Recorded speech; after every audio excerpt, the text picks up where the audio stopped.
recorded. It will also be made publicly available afterwards as in accordance with our open meetings and public disclosure requirements.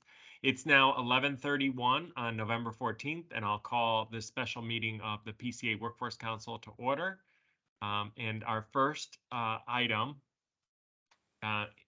beyond just doing the introductions and welcome, is to quickly review the agenda. So today's agenda is we will have a presentation on the status and the work that's been going on the PCA registry. We have members from both the DDS and DSS agencies here, Dawn and Greg, to talk through some of the thinking and the proposal that will be forthcoming. This is also a statutory requirement of the Workforce Council, so it's great that we could bring together the subject matter expertise from the agencies with the input of the Workforce Council and really hopefully get something very meaningful here.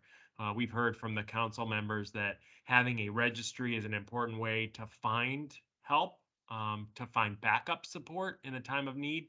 And it's really an essential component in terms of being able to live out self-direction in a meaningful way and respect the autonomy of individuals who choose self-direct to do so in a meaningful way. So I'm very excited for that presentation.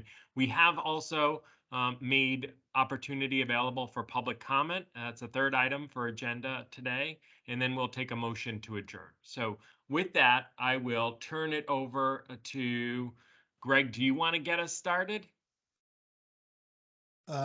Yes, I can. We actually had a discussion with Dawn on last week, and she was taking the lead on the presentation, but I don't believe she's on yet.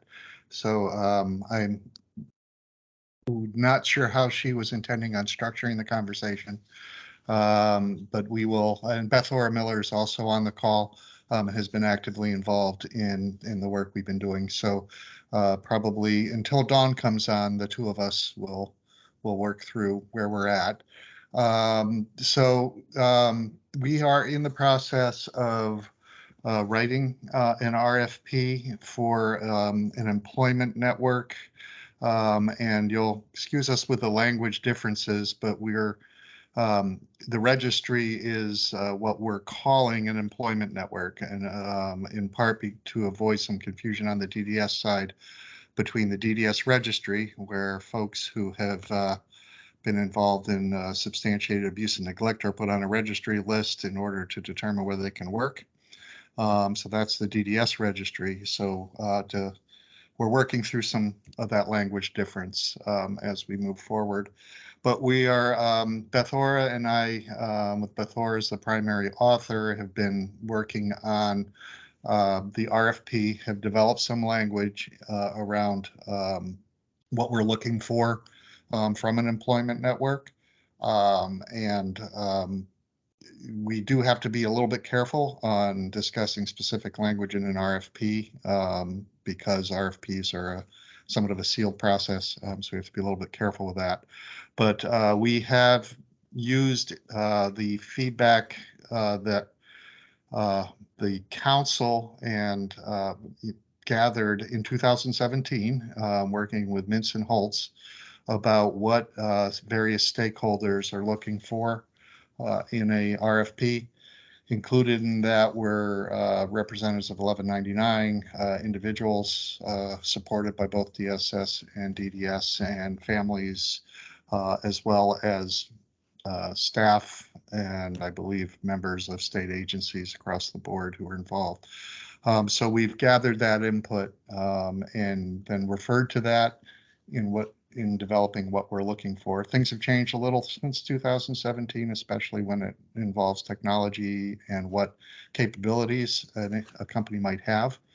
I'm not sure where we were with apps back then and where we are now, but so we're in that process now with it.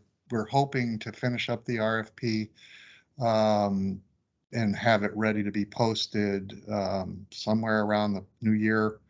We haven't confirmed those dates, and we're still working through some of the payment methodologies and how we will work through the budgeting aspects for whatever entity ultimately receives the RFP.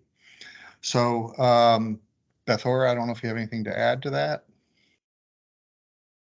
No, I just want to make sure that people understand we really did try to look at everything that we received from Minson Holtz, from the PCA workforce, from 1199, and tried to incorporate all of those, at least the majority of them that we could, into this RFP.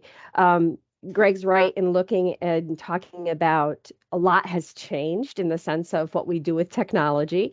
So what we're looking to do is create something that's not just on a website, but also has a mobile application.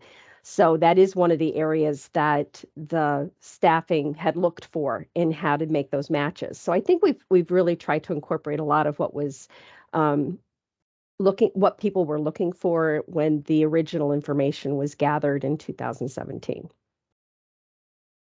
And one of the other things that we have discussed with Heather, and I believe Melissa's been involved, is to, in order to assure that the council's involved, because it is, I believe it's in the CBA languages that the council will maintain, or its designee will maintain a registry. So I think that that's a requirement of the CBA. So we are, because of the need to be cautious with how we move forward with RFPs and communication of what's in them, we've thought it best to have a member or a representative of the council to have access to what we're doing. And so I believe Heather will be signing a non-disclosure agreement so that she can be more involved in the details of what's going on with the RFP that we can't necessarily talk about publicly. So that hopefully will allow for some levels of communication to the council about what's going on in a relatively close process.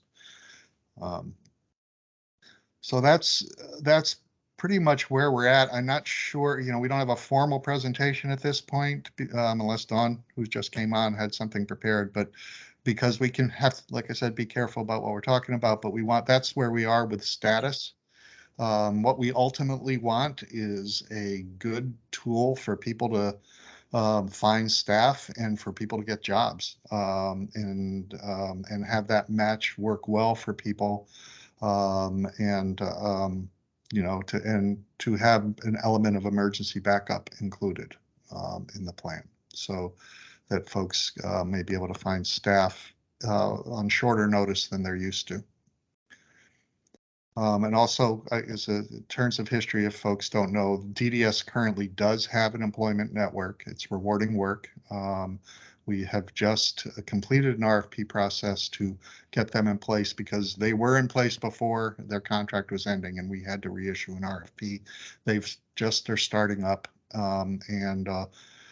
but we had no break in that registry process. They are continuing to work with us and we'll be expanding what they're doing over the next couple of years while we write this RFP and move forward with choosing the next vendor. So Dawn, we've kind of given the overview. I'm not sure if what you were able to hear and what you might want to add. So sorry I was late. No, I think it just in general, we want to make sure that if the council has any ideas about what we definitely should include or definitely should not, like there's one thing that you shouldn't do in a registry, make sure you don't do this, or any ideas, we want to be able to make sure that we have some of those ideas incorporated to the degree that we don't already. Like Greg said, we can't share the RFP. We can't share the contents of the RFP. So it's not like, here's what's in the RFP, tell us what you think. We can't do that.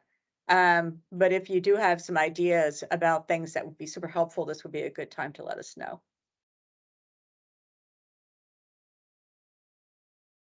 So I'll just reiterate some of the things I said at the top where, I mean, I have always been of the opinion that the registry or network is essential for providing backup care, helping families and individuals who want to receive care in the community find so meaningful care, have choices. So for me, the values, I guess, of a network or registry is one, empowering self-direction, giving people a sense of multiple options so that they don't feel that they have to ever settle, that they can really take advantage of the benefits of customizing the type of care that they receive at home. And then also I see it as being essential from a family caregiver perspective, because right now I've heard anecdotal stories where it's the families that end up filling in the gaps and doing a lot of informal support, sometimes with very little notice, sometimes with themselves and their own employment stretched very thin to try to piece it together. So I recognize it as being a huge value add for family caregivers, so that they can just find backup support that doesn't always just fall on the informal family caregiver support. But I know that our workforce council members have sort of been doing more thinking about this. So I invite them all to share ideas. What have you heard? What have been your experiences? How can a form of a registry or network be helpful to you and people that you've been in touch with in the community?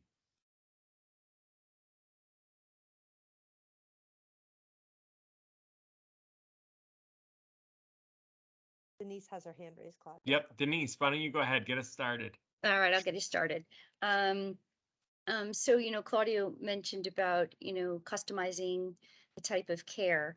I think is key for folks. Even in times of an emergent or urgent situation, I think it would ease family members and employers of record if they were picking from a list of folks that they don't know.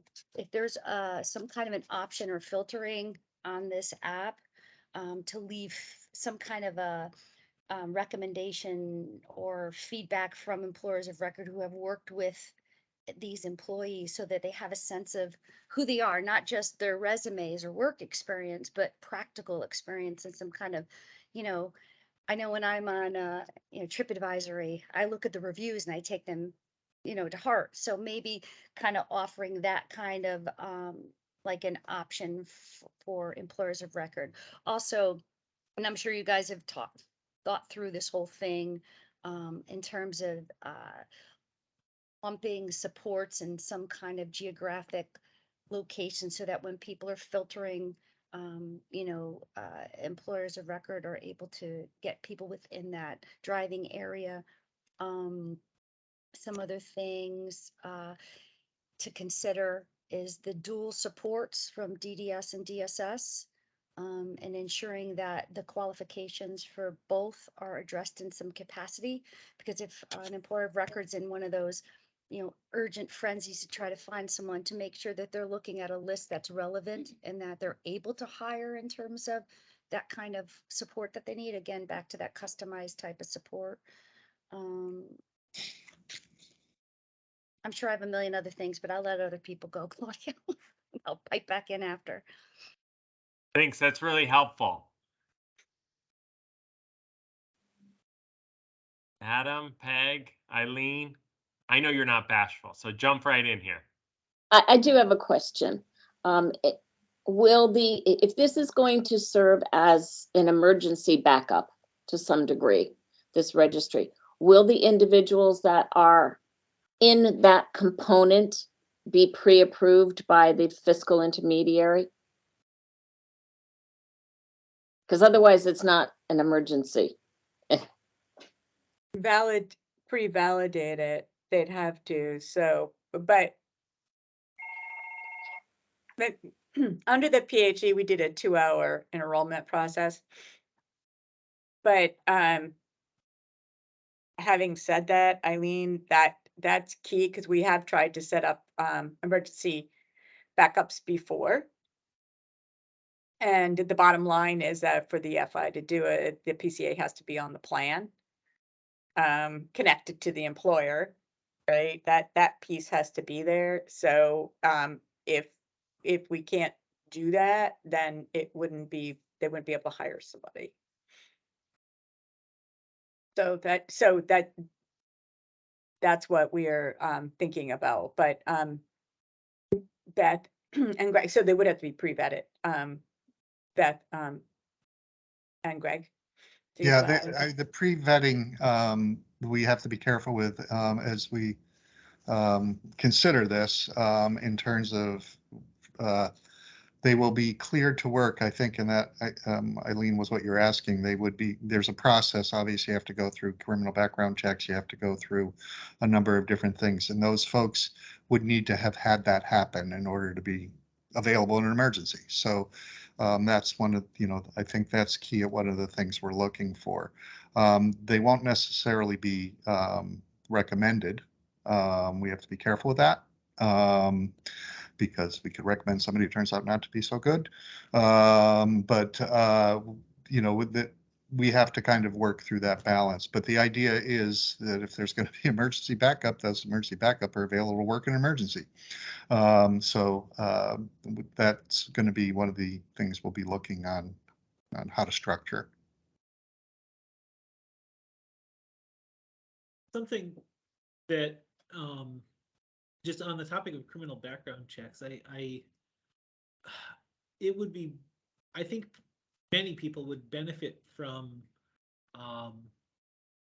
some sort of a, like, being told what the scope is of a criminal background check and sort of what it means. Because I feel like I've heard stories from folks about how, they, had somebody in their home or the home of a loved one who, it turned out, passed a background check, but then it turns out that the background check either didn't catch something or the background check wasn't sufficient, essentially. And I'm not an expert in what a criminal background check is or does, but if there's language, if the registry is going to be, reflecting that people have passed a background check, it would be worthwhile to educate people on what that is.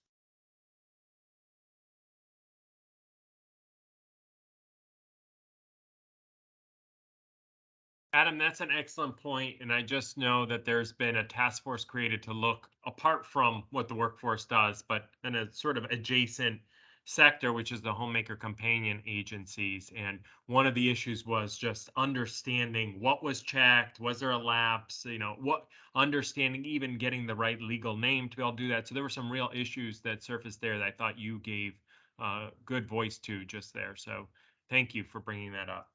Excellent. So can we, is that the action step? Can we benefit from the work that's being done in that other work group?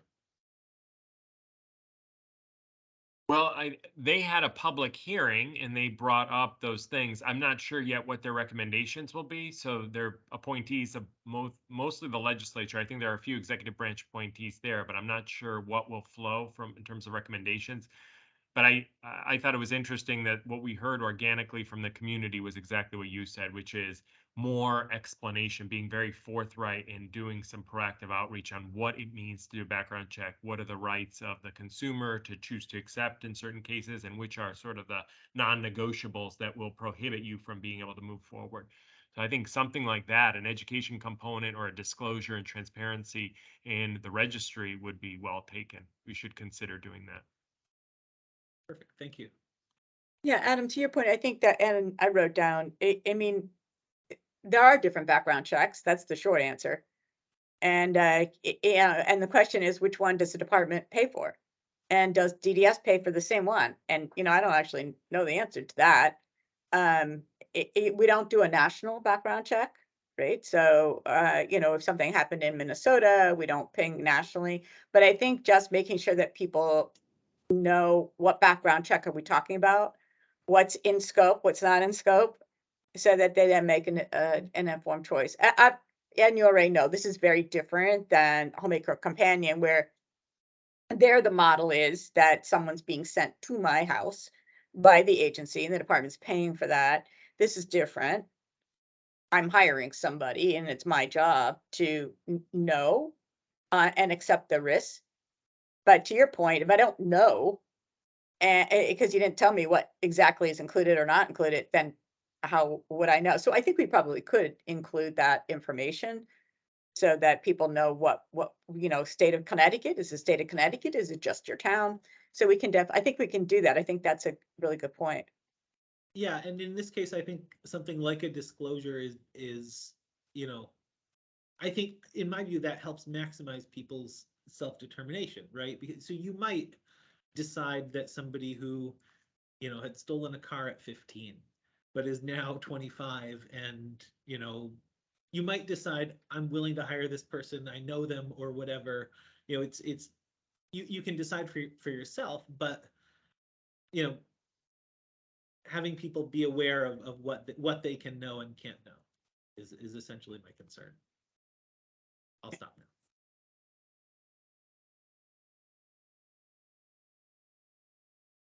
And Denise, I heard you say, you didn't exactly say this, but I went to this, like, have a verified user star system. So where people can put comments and, you know, we as departments pay on the maintenance side to make sure that if somebody is actually posting something that in fact they are a verified user or employer. Which you know, we can take that back. That's interesting. I too admit that I look at verified user comments. Yeah, I think we do as a society and as a culture, like social media plays a role, and social system, Right. you know, that's not true before, but it is now, that we tend to trust verified user, at least I do.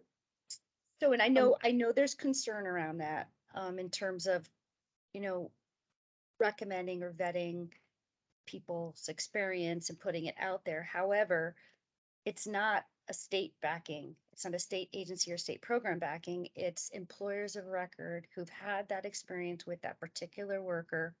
And I'm sure SEIU won't care for it, but I really think that in terms of families who are bringing a stranger into their home, especially during an urgent kind of emergent situation where they are already not settled in terms of what's happening, I just think it would be a really good way for people to just kind of feel more comfortable with who they're hiring. Just a thought out there. I'm looking at both sides, so I get it. I get the concern around it. Yeah, I think in past conversations, because it's come up over the years, I think, and in past conversation, there's been, you know, if you get just one bad relationship between an employee and an employer, and all of a sudden a scathing review lands online, yet, you know, and it's more of a personal issue as opposed to a professional one. So that's going to be a challenge on how to balance that. So I think that'll have to all be thought out. And maybe even look at like drop downs, so it's not just a full, like people can just write comments at will, that it's like almost like a already prompted like rating kind of system where people just select, you know, or even skilled at this particular type of working with folks with a diagnosis of autism, or is able or qualified in working with folks with suctioning, like those specialty type of things where people, when they're filtering, would feel more comfortable having somebody in their home that they have never met before. Those kind of things. Sorry, Peg, I jumped all over it.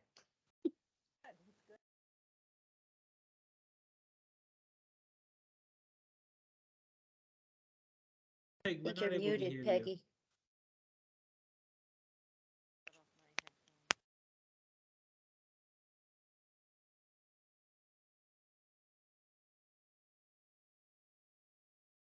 I don't know. Peg, did Peg want to say something? Or Adam? You guys have your hands up. I'm not sure who's facilitating. I know Peg You, is trying Dawn. to say something, but I think Okay. that's Peg, we still can't hear you. I believe that had something to add, but your volume's not. Now, all right. I think I can hear you now. Can you hear me? Yeah. Yes. All right. I apologize. The only thought I had was not so much of a making a comment, or I like the idea as in, you know, putting comments down, but what about referrals? So it's a community and people talk to each other, both as employers and employees. And is there a referral, you know, process within the registry where someone who did get someone on emergency and it did work out could go in and say, I'm going to refer this over to perhaps a friend of theirs as, you know, I don't know. I'm just thinking, that's all.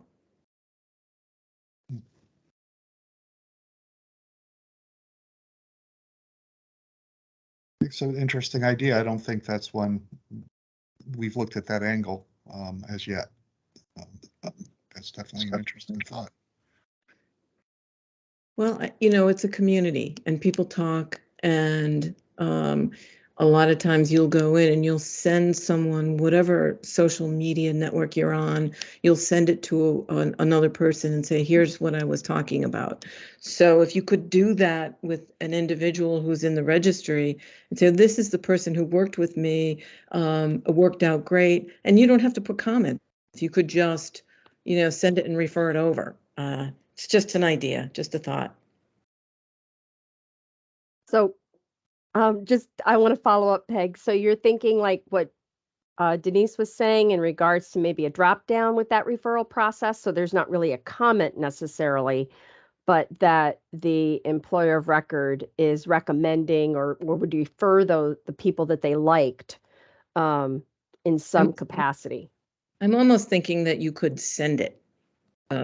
So you're in the registry and you say, I want to take this person and send it to my friend Donna, and then send it over as a link. Okay.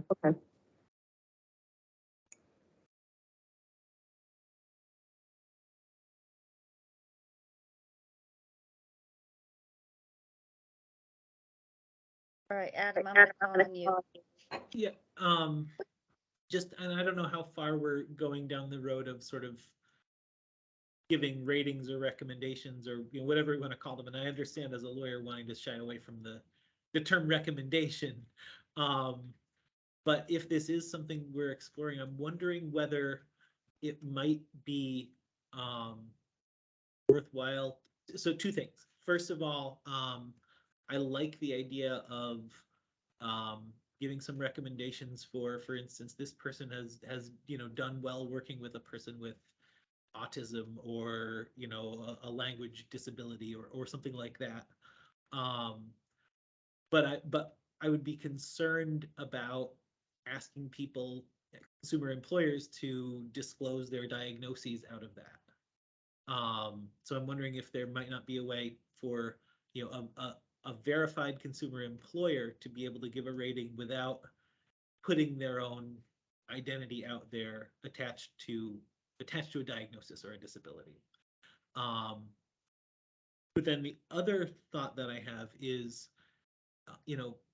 sometimes people, there are hard feelings if a person changes positions, leaves, stops working, even though they may have been a good employee up to that point, and whether such a recommendation system might not benefit from asking consumer employers to periodically provide a recommendation so that you could see, this person has, they worked for a consumer employer for 3 years, and this is generally how they were as an employee.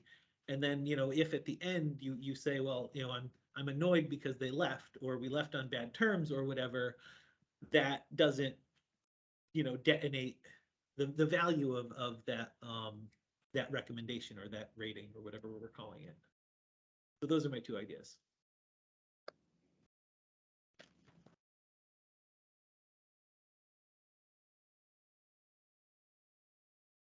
And one other quick thing, I know we're almost out of time, Claudio, because I know you're coming on to say that. Just real quick about the app or the mechanism to be as responsive as possible and intuitive. And my reason for saying that is because when someone's in an urgent situation, they don't have the time to wait. So if there's some way of whether the system itself is able to filter that people are still available rather than just keeping the same old list that tends to get, there might be people that were on there initially that are no longer available, like how that's going to automate and how often it gets cleaned up and updated. So just some like behind the scenes kind of things to think about.